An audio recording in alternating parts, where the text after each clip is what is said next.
So let me just go over again, because this year is really to get you to a bigger year, at least the first third of this year. So let's go over it just quickly again this year.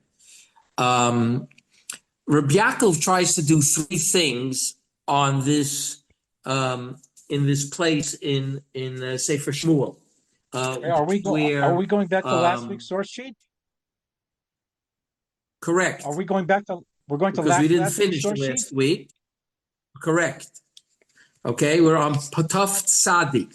But I just want to recap it to make sure that we understand what's going on here. And this is all to prepare you for the bigger share, which we'll talk about. But Rabbi Yaakov does three things here. One, he says a chiddush that what David HaMelech said, Zmiros hayu lichukecha, which the Chazal say was an Aveira, which he paid for with the death of Uzzah. Okay, I'm not going.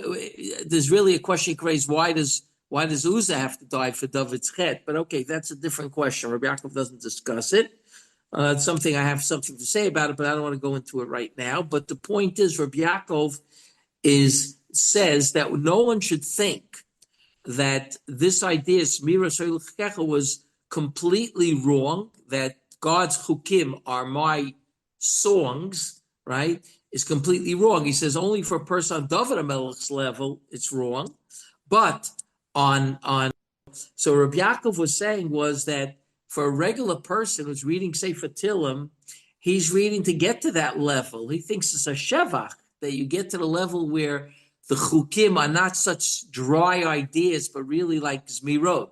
Right? It's only for David HaMelech. So that's the first thing Reb Yaakov says, is that sometimes something could be a sin for one person, right? Not only not a sin for the other person, Lefi Madrei Gaso, but actually a mitzvah. It could be actually a mitzvah.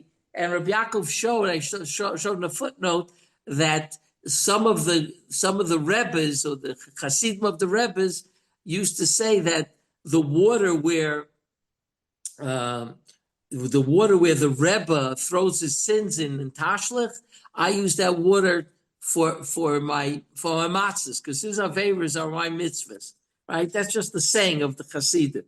But the idea Rabbi Yaakov says is true. Sometimes it's a mitzvah. I mentioned the Alter of Slobodka says that according to Madrega, it may not be an aveira, but he never says that something that was an aveira on a certain Madrega becomes a mitzvah on another Madrega. That's Rabbi Yaakov.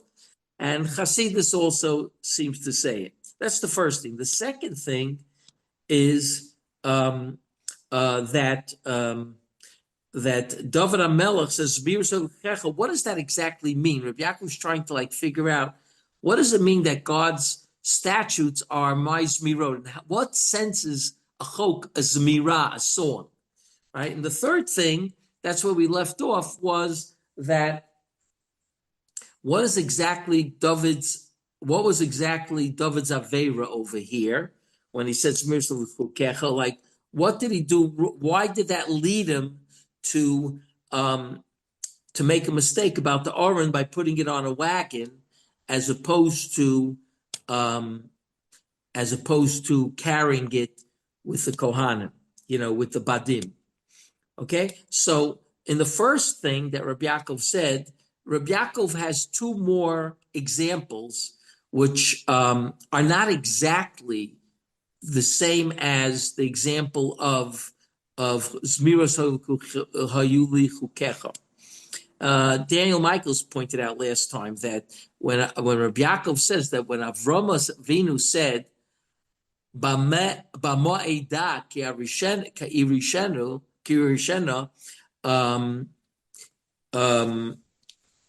one second. When Reb Yaakov says that, right? When Avraham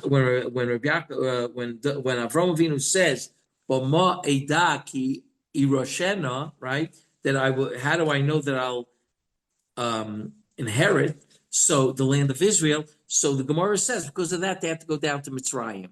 So Reb Yaakov used that as an example that Avraham Avinu did a chet according to his madrega by asking Ma'eda, But yet, from Yitzias Mitzrayim, we get tons of mitzvahs. How could that be that a chet turns us into mitzvahs, right? In other words, we have so many mitzvahs, Yitzias Mitzrayim, and if we shouldn't have gone down to Mitzrayim, why did it become a positive thing? Okay, that's another example. So Daniel said, well, it's not exactly the same thing, because over here, it's not like Bameidah doesn't necessarily have to be a mitzvah for me. It's what came out of his Bameidah came out going down to Egypt, and from going down to Egypt came out that we were now got new mitzvahs. It's not exactly saying for us it's a mitzvah, but Reb Yaakov is saying, you see, for us it's a positive thing. Okay, the Bameidah, not in itself, but it led to a positive thing. Reb Yaakov is going to discuss this in another piece that I hope to start this week. Okay, the third case is Kriyas Yamsuf, which is again a little bit different. Why did the Jewish people have Kriyas Yamsuf? Because it says in Bashalach that God didn't want to take them up to Eretz Yisrael the short way, Ki Karofu, right? Because he was afraid that they'll see Milchama and they'll go back to Egypt. They weren't really ready to fight the Philistines or the Zayin Umos in Eretz Yisrael, and therefore he took them Derech Yamsuf, right?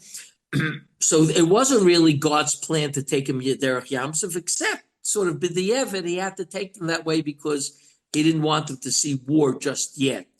But from Kriyas Yamsuf, we got a tremendous amount out of Kriyas Yamsuf.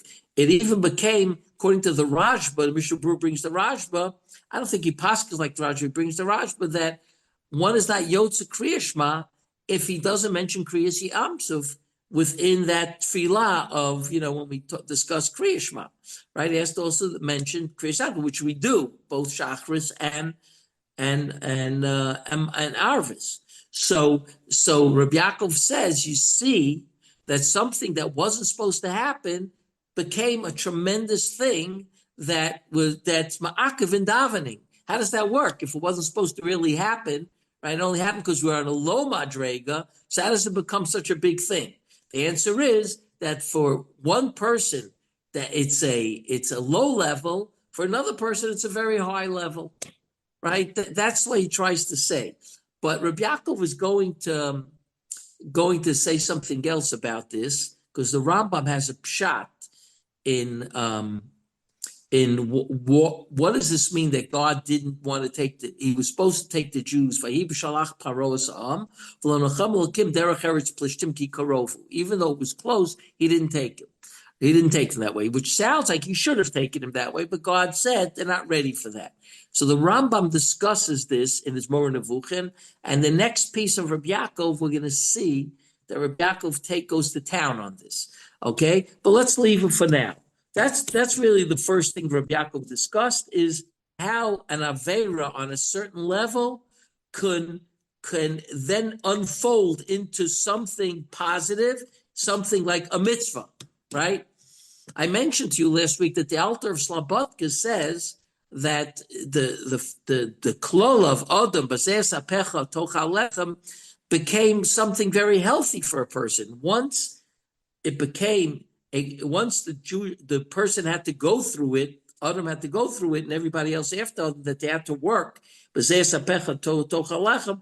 It actually became a healthy thing. If people don't work, get depressed. So he called that the chesed shel HaKadosh Baruch Hu. The Alter called it that even in an onish, there's chesed. Because his big central idea in Judaism, in Musar, was chesed. So he said that. So that here it's similar to that in a way that, Avram sinned, but through that sin, we got the tremendous chasodim of Yitzias Mitzrayim, and all that goes with that. Or the same thing with Kriyas Yamsuf. Okay, that's the first thing. The second thing, Reb Yaakov discusses like, what is this that David HaMelech said Zmiros? Why to him was it Zmiros? Right? Why wasn't it something else? It could be a nice thing, It could be Chukecha were very positive. What does he mean by saying Zmiros? How does Zmiros connect with Chukecha?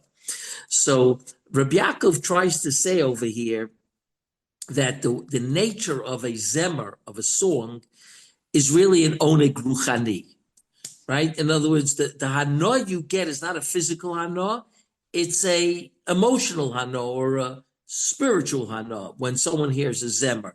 Even if it's a secular zemer, it's an emotional thing, a zemer, as opposed to a saying. Like someone says something, but when they sing the same thing they said, it has a different effect. Okay? So he says, David HaMelech was a Baal Menage. So everything David did, he sort of turned into a Zmirah, because he was an expert, he was a composer, right? He was not just he didn't just play an instrument, he composed as well, as we see in Tillim, right?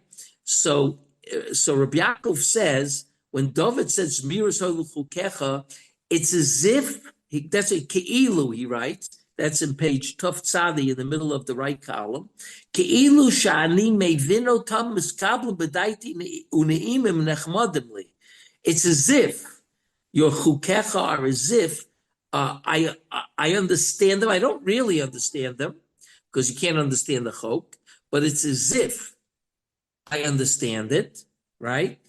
And it's mitkabel b'dati uneimim v'nechamadim li. Okay, so what does that exactly mean? That the chukim by David HaMelech, they were like a zemer in the sense that someone who understands music and gets a real oneg ruchani from his understanding of music. That's the way he understood chukim. Not that he knew the reason, but he just related to God's chukim as something that he a depth that he felt in his music, right? How that it works, I don't really know. How does that connect? What's so terrible about it? So because chukim should never be something that I should be nene from. Because chukim should be something that, since I don't know what they are, mishpatim, I can get hana from. But chukim has to be something that you're doing because God said so, not because it feels good, right? That's why we don't try to give reasons for why you can't eat pork, why you can't wear shatnez, because it may lead to a lessening of the mitzvah by understanding it, right? And that's why I told you last time, Rabbi Shol Salanta figured out the best way to understand chukim. I never heard anything better than that. That chukim is, I connect with Yiras Hashem through chukim, because the only reason I do it is because of Yira, right? Why else would I do it? It doesn't make sense, right? So I'm building my Yiras Hashem, my Avas Hashem or Yiras Hashem. I'm doing it because I'm in awe of God. I do it not because I understand, because God said so. When you say Zmiros, that takes away from that. That's the way Reb Yaakov was learning, but what he was trying to do was add the fact that because David was a Baal Menagin and a Malchin, a composer, that David heard Chukim in a song way. He heard it in some sense, like to him the Chukim was some sort of song. Right? He heard it like, which a lot of times a Baal Menagin hears things differently than the non-Baal Menagin. That's what he says. And the third thing, he says, he tries to figure out why David sinned in this fashion. Like what exactly happened there, and how did God show David, right, that the Gemara says that even a child knows what you don't know, right? So what does that really mean, that a child knows that something that you were nichshel in, right? So here, Reb Yaakov says, and this is page Tuf Tzadi, that's where we left off, and he says like this.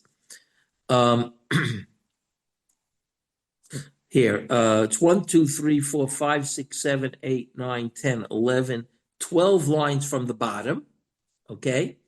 12 lines from the bottom, it says... Which side? What? Which side? The right side, page Tuf Tzadi. Okay? It starts on the line, V'lachein, Amalu HaKadosh Baruch Hu. See that? Okay. V'lachein, Amalu HaKadosh Baruch Hu. Toch choshev she'ata mevin chukim. You understand chukim. It doesn't mean really understand the reason, but you understand in a way that it's mirot. Even in mishpat you don't understand. So don't don't become too, in other words, don't become too friendly with the chukim, because I'll show you mishpatim you also don't understand. Tehine lechora masha Moshe lo nasan. Here he says a little interesting parshanut that has to do with our parsha, Bamidbar and Nasa. Masha Moshe Rabbeinu lo nasan agolos lifnei kahos ki avodas hakodesh aleim bakotef yisou nirvashazu hi svara pshuta shalo al pia pa. It seems to me that this was Moshe Rabbeinu's simple logic, that that the avodas hakodesh, meaning the shulchan, the aron, the menorah, like the utensils, not the utensils that are served in the Beis Hamikdash, but the main parts of the main utensils of the Beis Hamikdash, the main what do you call it? Pieces of what would you call it? The main what we call Kalim. it? What? Kalim. Okay, that's good. The main kalim of the Beis Hamikdash. And not the kalim, in other words, that's served, like the Kohanim used or something, the kalim for the Mizbeach, but the actual Mizbeach, the actual Shulchan, right? The clay Beit HaMikdash. Okay, let's take a look at I gave you, I think it was page 123, right? And it starts on. This is from today's material? Today's year, okay. Right, today's year. So I just wanted you to see, in order to understand Reb Yaakov, but to see the parshanut over here. Okay? Now, it says in Zion, take a look at Zion, that's page Kuf Samach Hey in the Koran. Okay? In Zion, it says over there, right at the beginning of Zion, it talks about that the Nesiei Yisrael, right, brought to Moshe, right, they brought 6 wagons, covered wagons, and two bakar, I guess it's like cows, they brought for each wagon, which would make 12 bakar, right?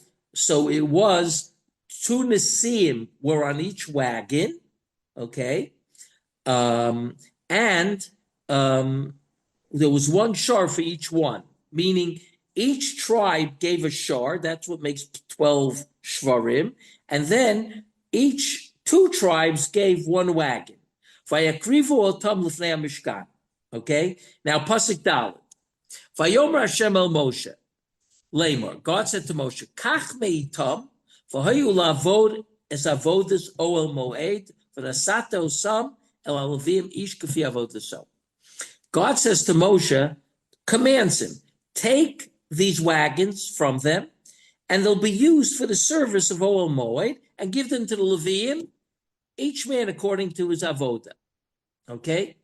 Now, it's interesting over here that they bring the wagons to Moshe, and God commands him to use the wagons, right? Vayomer Hashem el Moshe, kach meitam, take it from them.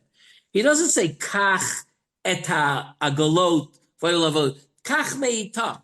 What does that mean, Reb Yaakov says? Moshe didn't want to take wagons. Didn't want.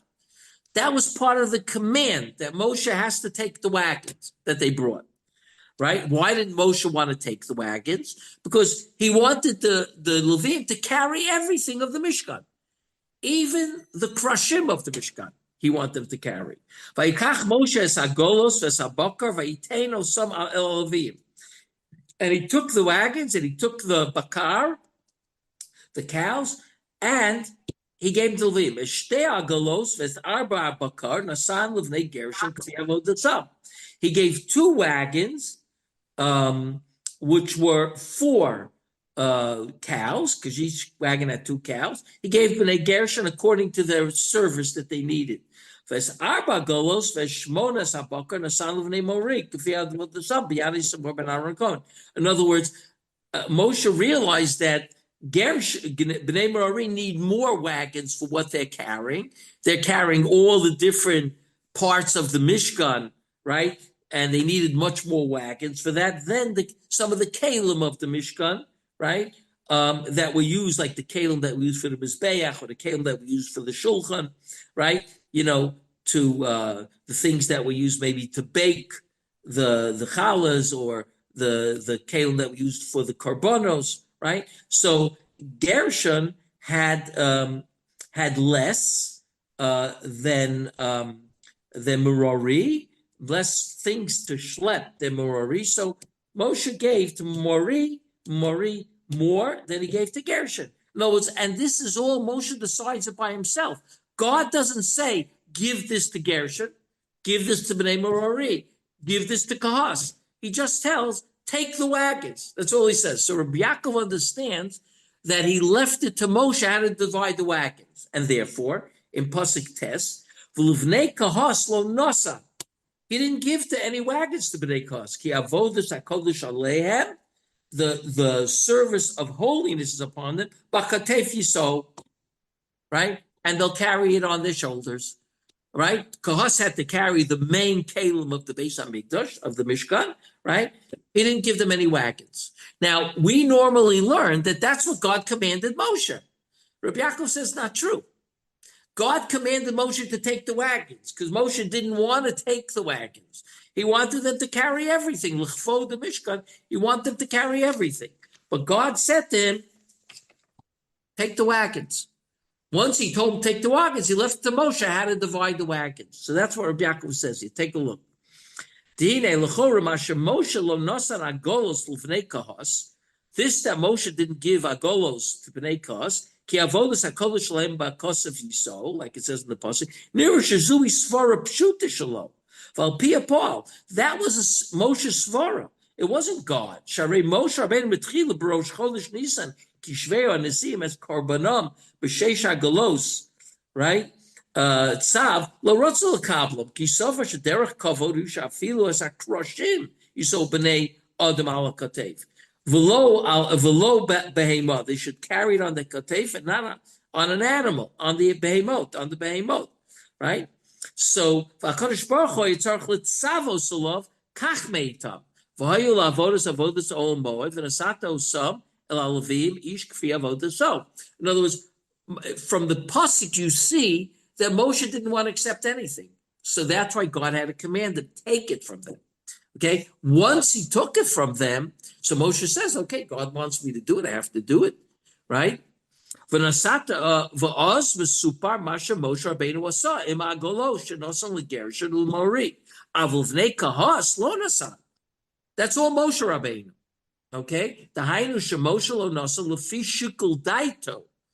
Moshe, according to his shikul daito, usfaraso sheklei hakodesh shahayu b'mishmeres b'nei kahas v'adei she'eina maspik kavod im yikhom bagolot.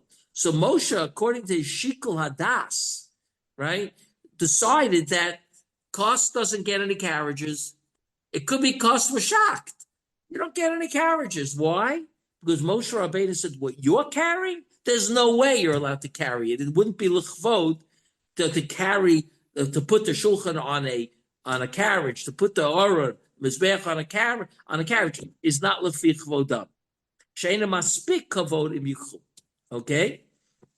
That's what Reb Yaakov says. And therefore, right, that's really a mishpat. It's not a chok.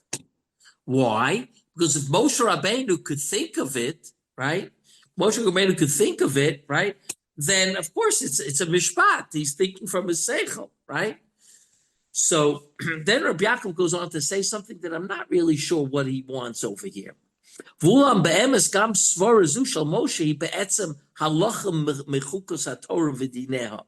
That what Moshe here held for logically is really halacha mechukos haTorah v'dineh. Kamosha Torah atzmo he zusha kovas the seida avodas kahos. Just like the Torah in itself, right, was koveya with the regard. This is now in our week's parsha, not in Naso. In our people, what does it say over there? Shekovas b'seida avodas kahos she'af hakelim shelo hayu lehem badim Yisu al mot kmo menorah. Now, if you go back to our parsha, Bamidbar, right? So there it talks about, right? In Bamidbar, it talks at the end of Parshas Bamidbar, Nosoas Rosh B'nei Kahos, Mitoch B'nei Levi, that's Pasuk Aleph in chapter 4 in Bamidbar. Okay, so in Pasuk Vav it says V'nosnu olav kisui or tachash ufarsu beged kalil tcheles mo v'samu bada. When it came to the Aron, they put in, they covered it, and they put in the badim, the poles. Val shulchan upon him, the same thing. They covered it, and then it says in Pasuk Ches, right? The kiso also b'michse or tochash, the samu was bada, right? V'lachu beged tcheles v'kiso es menorahs hamor. Then they did the menorah. Now the menorah doesn't have badim. Okay, you have the what do you call the shulchan has badim, the aron has badim, the menorah doesn't have badim, right? So he took kisu es menoras hamor ves norasev ves malkocheha ves machtoteha, right? In the next page it says ves kol clay shamna asher yisharsu la bahem. In other words, all the different kalim that you need for the menorah. V'nosnu ota ve'et kol keleh el michsei or tochash v'nosnu alamot, and they put it on a pole. That pole that they put it on wasn't a pole that you could, that the Aron had like a shape to put a pole in. Excuse me, that the menorah had a shape, right? So that was a pole that HaKadosh Baruch Hu, unless it's not HaKadosh Baruch Hu, unless they just thought that, right? It's not really clear from the text, right? But it seems like when God commanded all this, right? This whole parsha from Dalet seems a command of God. So they put it on the moat was probably also command of HaKadosh Baruch Hu. And then Lachu is called Klei Ashares, and they put it on a moat in Pasuk Yud Beis. Okay? So what does Reb Yaakov say here? So Reb Yaakov says, Sha'afa Kalim Shelo Hayu Lem Badim Yisu Alamot Kmo HaMenorah. Okay? V'zeh Kvar Chok L'mala Misachleinu. That's already a chok because it doesn't have a place for the badim. So we wouldn't have thought you should put it on a moat to carry it, right? So people could carry it. We thought you put it on a wagon. Al kolpanim din zeh shel bakotev yiso mutzag batoru k'mishpat b'teora et kabolos hagolos aydei Moshe Rabbeinu. This idea, in any event, the idea of bakosev yiso is presented by the Torah like a mishpat, like not like a chok, but a mishpat, when it in its description of the Kabbalas ha'agalos alidei Moshe Rabbeinu. In other words, that the fact that Moshe Rabbeinu decided that the agalos go for Bnei Merori and Bnei Gersha, but not Bnei Kahos, that was like a mishpat. V'afal pikein tov bo David HaMelech kisha hora shemavirin et ha'ara lolim komo ein lo din bakotev yiso. And still at all, David HaMelech made a mistake, right? Meaning that even though it was something logical, David made a mistake. Because we know it's logical, because Moshe Rabbeinu had decided on it. If it's a chok, it wouldn't be Moshe Rabbeinu couldn't decide on it. But since Moshe Rabbeinu decided that Kahos doesn't get any wagons, only Bnei Merari and Bnei Gersha get wagons, so Al Koch, it's a mishpat. And David didn't chap that mishpat. So that's what God said. So Shemayim, they showed him, he says, that even mishpatim weren't zmiros for you, because you didn't chap them. You didn't chap that the what do you call it, the menorah, for instance, has to be not the menorah, the aron doesn't have to, it has to be carrying. Moshe Rabbeinu decided all that by himself, right? And David HaMelech didn't chap. That has to be that way. I'm not 100% understanding what Reb Yaakov wants here. He's just trying to show that Moshe Rabbeinu, in fact, Moshe Rabbeinu knew or figured out that the Aron, the Shulchan, Mizbeach, they all have badim, right, to put in, right? That shows that Moshe Rabbeinu figured out by himself that it has badim, and you always have to carry them. You can't ever put them on a wagon, right? David HaMelech, what? Yeah.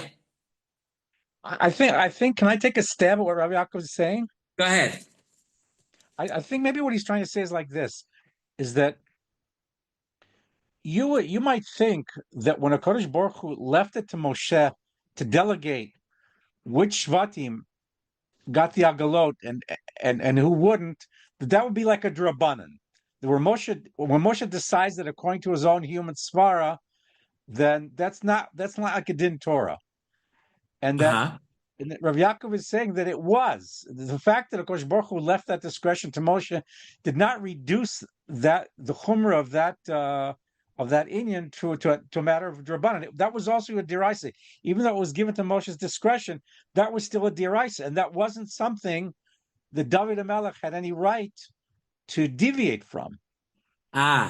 I hear what you're saying. I'm not sure the Reb Yaakov is saying that, but I like your idea very much. In other words, that the mistake that David HaMelech made was that he called what Moshe Rabbeinu, since Moshe Rabbeinu, he read the Torah right, that Moshe Rabbeinu had made this decision, he called it a derabanan, right? And therefore, he has a right, so to speak, to deviate from it, when in reality, Moshe Rabbeinu was just defining what God really wants here, and he's mechaven to God, and therefore blibes the daraisa. Is that what I'm understanding you correctly? I think if Rabbi Yaakov had wanted to make the distinction of drabanan and daraisa, he would have said it explicitly. Right. That's what I'm saying. I like your idea, but Reb Yaakov says something else. Reb Yaakov says that the idea was that David thought, right, that when you're bringing the arm from one place to the other, but not to the Mishkan, then you don't need the motot to bring it, because you only have to give kavod to the Aron when you're putting it in its right place, not when you're taking it from one place to the other. I like the svara of Reb Yaakov, but that's not something that I think that's something that David HaMelech didn't necessarily know. Why should he really know that? Reb Yaakov is trying to present that David HaMelech should not have made any chilukim here. Since Moshe Rabbeinu came up with the idea, right, and therefore it's a mishpat idea, it's a svara, David HaMelech should have said, well, I'm going with Moshe Rabbeinu's svara. Now, don't forget, Moshe Rabbeinu, right, wasn't bringing the Aron to its place. He was carrying it in the midbar, right? It wasn't. It was so. David HaMelech could very well have said, right? David couldn't have said. I mean, that. Wait a minute. Moshe Rabbeinu is not bringing it to its place. He's just carrying it from one place to the other. So why am I allowed to do that without, right? Why am I allowed to do that? Well, that seems to suggest that David also made an error in evaluating the level of chumrah. Right. If Moshe himself in the midbar was merely from place to place and not bringing it to a makom asher yivchar Hashem, then David, who was bringing it, purportedly to Yerushalayim, he should have been more zahir than Moshe. He shouldn't have been less zahir than Moshe. See, Rabbi Yaakov was trying to say that David, that Moshe Rabbeinu, right? Difference between Moshe Rabbeinu and David was that Moshe Rabbeinu over there, he's not bringing it to any place, right? But once there is a place where to bring it, and you're not bringing it there, in other words, there was Givon, it was in Givon, the Mishkan, and you're not bringing it there, so you're not bringing it to the proper place. So David could say, listen, Moshe didn't have a proper place. The Mishkan wasn't in one place at the time Moshe Rabbeinu, right? So therefore, Moshe Rabbeinu could say that, well, there's no proper place, so I'm not going to put it on the agala, right? Once it's a proper place, it has a proper place. So if you're not putting it there, maybe you can't put it on the agala. I mean, these are all like svaras. I'll tell you, my father, I remember once learning with my father, the Sechet Yoma, and my father said at the time on the spot, he said, Moshe Rabbeinu carried it because he was carrying the whole Mishkan with it. It was in the shape of the Mishkan they were carrying it, with Aaron in the middle, right? They had all the different parts, so he's carrying it with the Mishkan, and therefore there's a chiyuv to carry it. Whereas David HaMelech didn't carry it with the Mishkan; he carried it alone, and there's no chiyuv. I mean, every person says their own. I think the Meshech Chochmah has a different shot in it. I don't remember. I think he has a different shot. But the point is that Rabbi Yaakov was trying to force in here that carrying the Aron like the other kelim was a mishpat, it wasn't a chok. And David didn't even chap a mishpat, so don't tell me zmiros hayuchukecha, because something that should be zmiros, like a mishpat, because you really hear it, that he also didn't chap. That's what Reb Yaakov seems to be saying over here. Okay? Now let's go on to, we'll just begin this, and we'll go on to let me just get it. I gave you something in Parshas Vayishlach today, okay? And I'll tell you why I gave it to you. Because Reb Yaakov, when he spoke about Kriyas Yamsuf, he started saying that with regard to Kriyas Yamsuf, it was never supposed to happen. Because the Jews were supposed to go straight to Eretz Yisrael. But because they couldn't go, he had to take them through the Yamsuf, and then the whole problem of the Yam Suf happened, and there was a tremendous miracle and a tremendous Oz Yoshir. And here, something that wasn't really a lechatchilo became a tremendous thing for us throughout generations, right?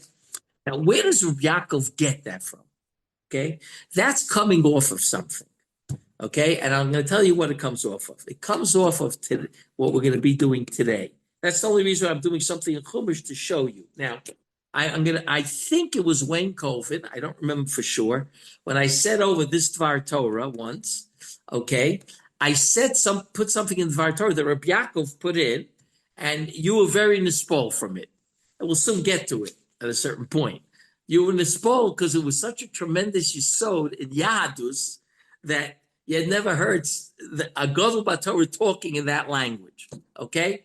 Now, let's see if I remember it, Bachlal. Okay, so let's begin. I want to just tell you that this Dvar Torah I heard from two people besides Reb Yaakov. I heard it from Meir Kahana, and I heard it from Rabbi Riskin. Okay? Both of them heard the Dvar Torah from Reb Yaakov. Okay? And both of them, Reb Yaakov had a reason for telling them the Dvar Torah. Okay? And after we see the Dvar Torah, right, we're going to see why Reb Yaakov told each one. He had a reason for each one, and I'll give you the background soon to each one. One was Meir Kahana in Florida. He went to raise money in Florida and went to visit Reb Yaakov. And the other one was Rabbi Riskin was supposed to get an award from Toru Masorah, and Rebbe Yisvei didn't want to give it to him, because he was a very modern Orthodox rabbi. He didn't want to give it to him because he was doing things in his shul that were unacceptable according to Minhagi Yisrael in the shul. Okay? So I'm just giving you the background. And then after we see the Dvar Torah, you'll see why Reb Yaakov told it to each one of them for a different reason. Okay? But the whole thing starts with Reb Yaakov's pshat in the story of the rape of Dinah. So he starts off like this on page Reshut Ches at the bottom. B'sipra Torah, be'inyin ma'isa Dina v'Shchem ben Chamor, yeshtam kamet tmiyu shaleinu la'amod aleim. In this story, right, of Dina and Shchem ben Chamor, there's a number of wonders, meaning things we should wonder about, right? Questions that we have to come to conclusions about them. But pasuk hey, kosav v'Yaakov shemaki timei es Dina bito vanav hoyu es mikneu basadeh v'echerish Yaakov ad boam. Okay, that's what it says in Pasuk Hey. That what? Yaakov heard that he raped her, Dinah, right? And they had her. They didn't give her back, right? And his children were in the field, and Yaakov was quiet about it until they came. He didn't do anything, which basically sounds like when I was a kid reading this, it sounded like Yaakov was scared. So he waited for the children to come. Madua himtim Yaakov l'shuvam, page 5. Why did Yaakov wait for them to come home? Right?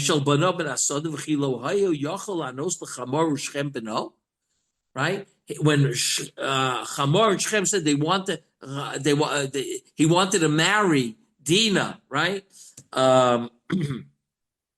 Right? He wanted to marry Dinah.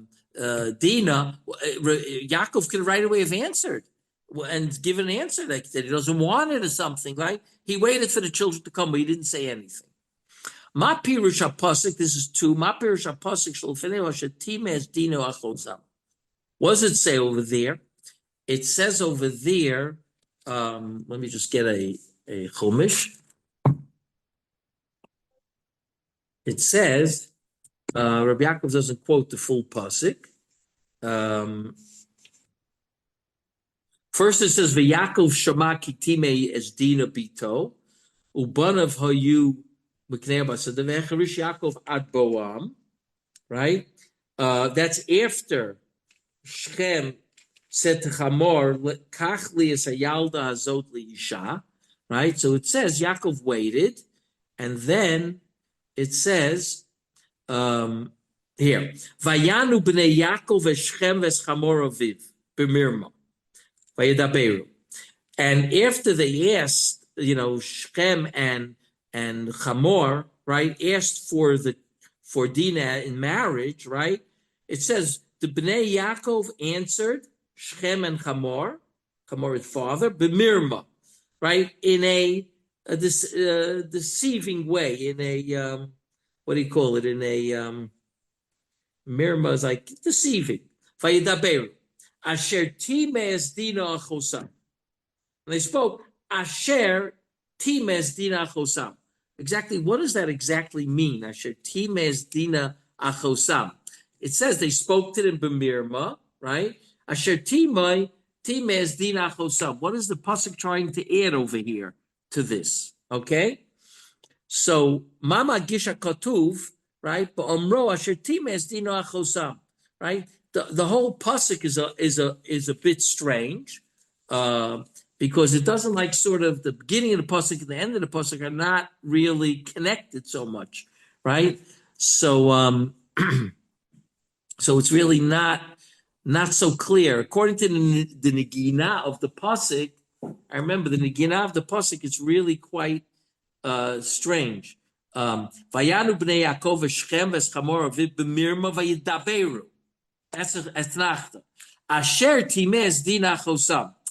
It's like sort of, it's not really clear. What does that mean, right? And then he says Gimel b'sofi ruah la'achar shahargu Shimon v'Levi es anshe Shechem kos Yaakov al Shimon v'Levi achartem osi lahav isheni v'chulei. Right? Yaakov gets angry and he says, "You mamish destroy my relationships with the people of the land." V'Torah Moser sheshim v'Levi onu Yaakov achazona yases achosenu avolo matzinu sheYaakov yaneh lahem. Right? In other words, we don't find that Yaakov in Ta'anatam, right? We don't find that Yaakov, when they say Hachazona, that's the end of the conversation. Hachazona Yases Hachoseinu, it's the end of the conversation. Yaakov doesn't answer anything. So if Yaakov agrees, right? So I remember Reb Yaakov asking if he actually agreed with them at the end. So why in Parshas Vayechi does he bring it up again? That Shimon and Levi are klei chamas, that he actually what do you call it? He criticizes them in the bracha, right? I remember Yaakov saying that if he agreed at the end, why is he criticizing them? Kishabnei Yaakov, this is Dalet, Yatzu la'anshe Shechem limol kasher hem nimulim. that they said, just like we are, the Bnei Yaakov and Yaakov are circumcised, you have to do circumcision. Yaakov avadei havid she'ein ze ela b'mirma. I mean, Yaakov knew that the brothers, when they said this was all a plot, right? He knew his kids are not going to be mitchatn in Amshei Shechem. It was only to fool them, to deceive them. Lefi said Tamua Maduahim Tim Yaakov Linzof et Shimon Velevi Ad Lachashahargu es Anshe Shechem. Why did Yaakov wait to muster them out, right? Linzof al Shimon Velevi until after they killed Shechem. That's when he gets angry. Madualo Micha Bahem Kodem Amaisa. Why didn't he? Why, if he didn't like what they were doing over here, so why does he give them Musar now? Why does he wait till after they kill Shechem to give them Musar? Kidei lavin hanhagato shel Yaakov b'ma'or zeh anu aleinu mikodem lakir lavchin sheyesh lam shnei sugei v'ofanei hanhaga shonim. And this, I think, is what Wayne remembers. Really, there were. You have to understand that there's two types of Hanhaga within God and the Jewish people. There's two ways of that God deals with the Jewish people. And that has to do with what's going on in the particular case. Asher bo nimtza adam, which man is found in. Hanaga pshuta vayishara. There's one which the Reb Yaakov is going to call machshava rishona, that's what the Rambam also calls it, is where there's a leadership, right, that's straight, the way things are supposed to be logically. Belishum ikul upitul, without any, perversion or twisting. Efshel achanosa b'shem machshava rishona. It's called machshava rishona.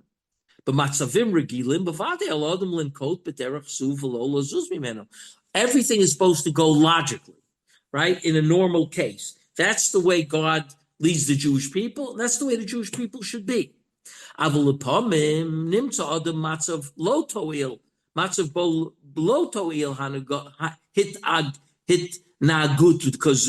Sometimes a person is found in a situation that he can't do the straight thing. L'mashal, b'zman osik b'zmodedus ve'hitnatzchut im adam armumi o nochel.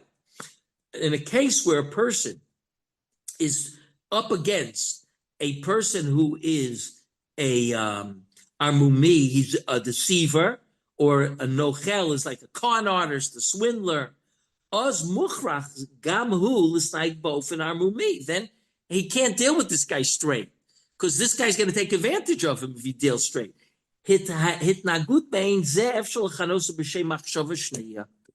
Okay, so most of the time you have to deal straight with a person, but when a person is trying to control you or rip you off, they have to think of another way to deal with that. This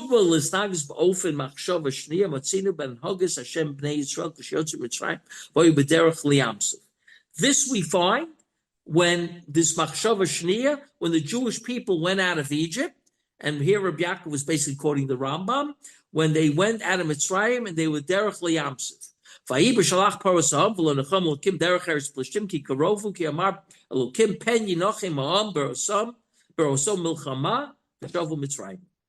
HaRambam Masbir, the Rambam Nevuchim, Shashem hinhig es b'nei Yisrael ba'arma, lo b'chachma ela ba'arma. There's two ways.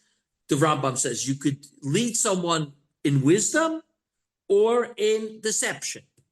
HaMachshav Rishona, Amra Hashem tzorich la'anhig es b'nei Yisrael b'derech ha'ktzora b'yotza Mitzrayim l'Eretz Yisrael. What's the normal way? The normal way is that God takes the Jews out of Egypt, supposed to lead them derech Eretz Plishtim up to Eretz Yisrael. El sh'tekufa hi adayin hoya chaster l'vnei Yisrael madrega amuna hashlema nitzreches kidei l'chbosh at Eretz Yisrael. But at that time, the Jews didn't have enough of an amuna, right? It wasn't perfected enough that they were able to conquer Israel. Lo hayalem behirus hamachshav b'nosei zev lo batchu b'Hashem legamri. They didn't have enough bitochen.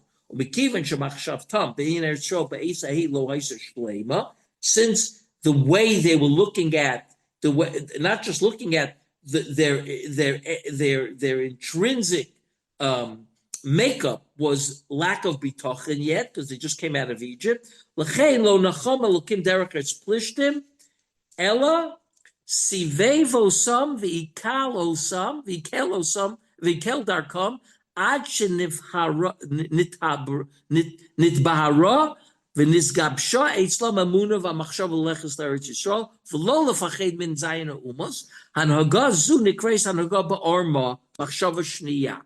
Okay, in other words, orma here is not a negative thing.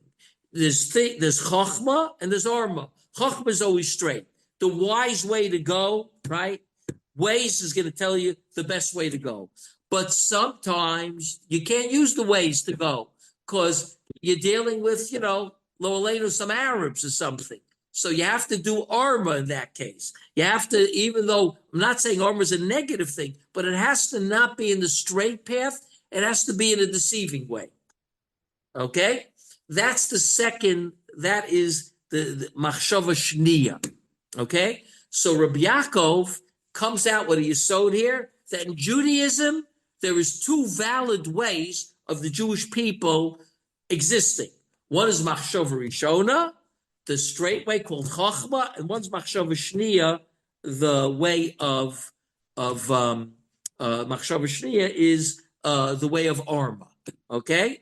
And the dugma the Rambam gives is that you see clearly from over here that God gives a haskama to both ways, because God himself took the Jews out of Egypt. He didn't. So you see that there's actually God in God's eyes. There's two ways. There's one way of Chokhmah, God leads the Jews, another way of Arma, God leads the Jews, because he can't use Chokhmah in this case because the Jews are not ready for it.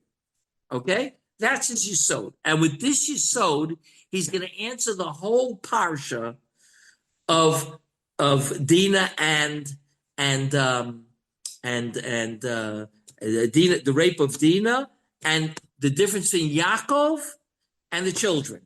Okay? In other words, we're going to talk about it next time we meet, but Yaakov, right? Yaakov is going to be machshava rishona, and the sons are going to be machshava shniya. I have two questions on this so far. Go ahead, go for it. Okay, first of all, Yaakov himself was doing machshava shniya just like a few years before this, or a year or two before this. You mean, in other words, by Lavan? Yeah, all the time he was having to do with that. Yeah. Okay, second of all, why Rabbi Yaakov could have brought that as an example of when Hashem does that, when Yaakov himself saw that Hashem did that, because the whole business of the Malachim switching around the sheep and taking from Lavan's sheep flock and bringing them to Yaakov's flock. I mean, if you're dealing with people like that, then Hashem obviously approves of Harama. Right. I like both your questions. They're both about the same thing, the same story, right? Mm-hmm. Right. Yeah. So for some reason, you're right. Reb Yaakov never brings it up over there. Now, the Rambam uses this mashal. So your question's also on the Rambam in a sense. But with the Rambam, I'll tell you what the Rambam picks this mashal. I have a feeling because here God clearly tells you there's a machshav rishon, machshav shniya. Over there, God's masking to a machshav shniya. But here, God Himself, right? Mm-hmm. God Himself creates a machshav rishon, machshav. It says,